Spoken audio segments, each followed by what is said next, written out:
Trump के भाषण के बीच ईरान ने मिसाइल धमाकों से अंतहीन युद्ध का एहसास करा दिया।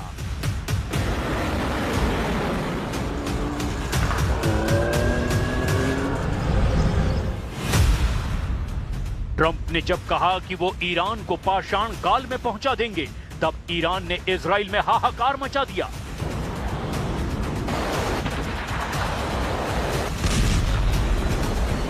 We're going to bring them back to the Stone Ages where they belong.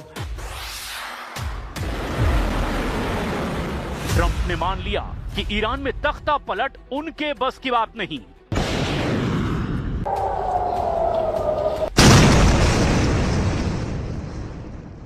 Never said regime change, but regime change has occurred because of all of their original leaders' death. They're all dead.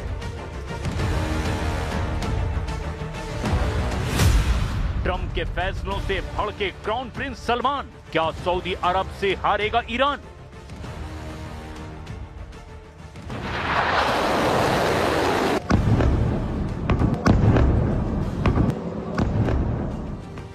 Trump फैसला कर चुके हैं कि युद्ध को वो किसी भी दिन खत्म कर देंगे, लेकिन उनके कठोर फैसले ने खाड़ी देशों में खलबली मचा दी है।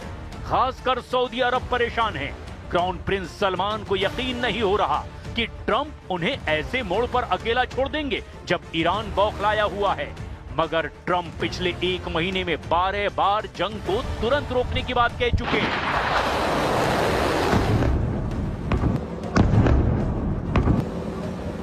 जिससे इजराइल भी खौफजदा है, क्योंकि ईरान कुछ दिनों या हफ्तों में सरेंडर करने वाला नहीं है। ईरान ने लंबी लड़ाई की तैयारी कर रखी है। जूनियर खामनेई ने इजराइल अमेरिका को कुचलने वाला मिसाइल हमला शुरू कर दिया है। हॉर्मुज स्ट्रेट में ईरान की किलेबंदी ने अमेरिका को इस फ्रंट से भागने पर मजबूर कर दिया है। ईरान का दावा, अमेरिका को तब तक पीटेंगे जब तक वो पश्चाताप नहीं करेगा।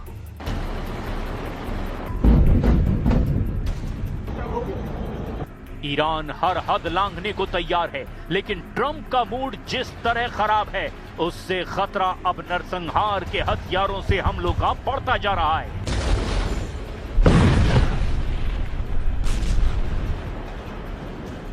अब ईरान के सबसे बड़े कमांडर ने यह बिल्कुल साफ कर दिया है कि अमेरिका ने ग्राउंड ऑपरेशन शुरू किया तो उसके एक एक फौजी को चुन चुन कर मारा जाएगा।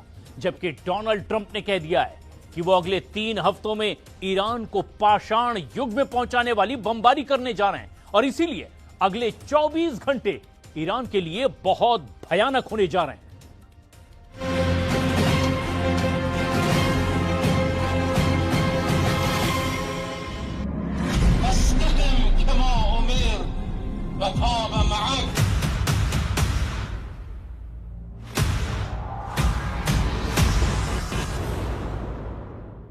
वॉर जोन ईरान और व्हाइट हाउस दोनों जगह से पक्की खबर है। ईरान के खिलाफ ग्राउंड ऑपरेशन होगा, बराबर होगा। ईरान की जमीन पर उतरेंगे अमेरिका के कमांडो, इसकी गारंटी डोनाल्ड ट्रंप दे रहे हैं।